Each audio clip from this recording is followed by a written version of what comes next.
Welcome back! Now that we have tried the proposed minimum requirement for Sonic SuperStar, let's try to find out what is the real minimum requirement. 720p, 60 FPS, on low. Welcome to Response PC, I'm Dunk, game on! So I start the run with the same setup, but downgrade the GPU from HD 5770 to the 5570 at 720p low. We get a steady 60 FPS the entire run. Then I kept the same system, but dropped from 6GB to 4GB and push it to high instead of low. We can see we are in the high 40 to the low 50.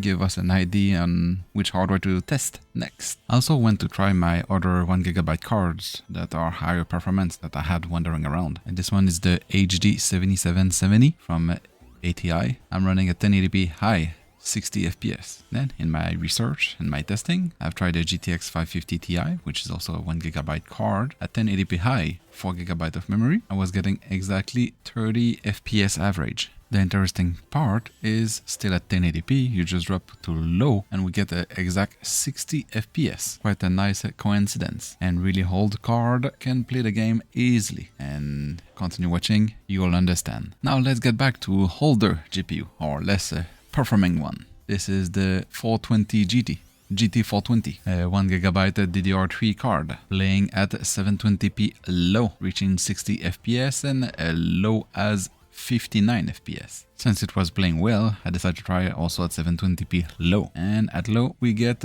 an average of 29 FPS. So that GT420 is not that high, just low. It's highly playable at 30 FPS. Then I decided to go on a path to drop the CPU to try to figure out which CPU we can go. I mean, how low we can go. The first CPU will be the i5 650 with the original minimum requirement, means 6GB of memory and the HD 5770. And with that getup of a setup, we have a 720p 60 FPS at high, and both CPU and GPU are in utilization of 40 to 45%. We can still drop. Now I dropped the CPU again to the Intel Q8200 and also dropped the memory to 4GB. Still with the HD 5770, I was able to play at 720p low 60 FPS without an issue. The GPU is still in the 40% and the CPU in the 60. And let's drop the CPU again. Now it's a dual core E6850 with 4GB of memory and the HD 5770. Still at 720p low, again still reaching the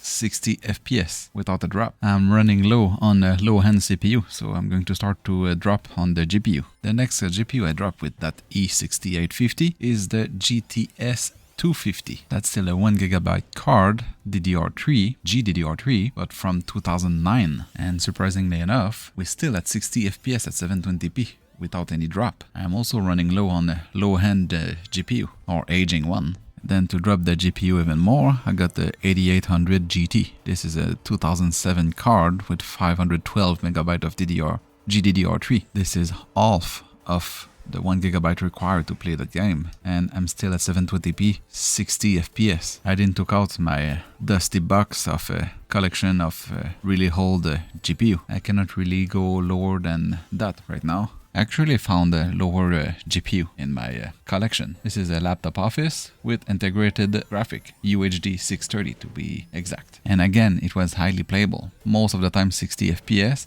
I got some drop in the 40-45 FPS, but it's highly playable on your office laptop. I don't know if you can call Sonic SuperStar a AAA game, but for sure, that's the game you can play on the most device you can possibly have. That came out in 2023 with a higher budget than any other indie game. And there you have it, the real minimum requirement to play Sonic SuperStar. You probably can go even lower, but I didn't have the hardware to go that low. So the winner for this real minimum requirement is Intel E6850 8800 GT with 4GB of memory at 720p low 460 FPS. And on that note, thanks for watching, see you on the next one, and subscribe.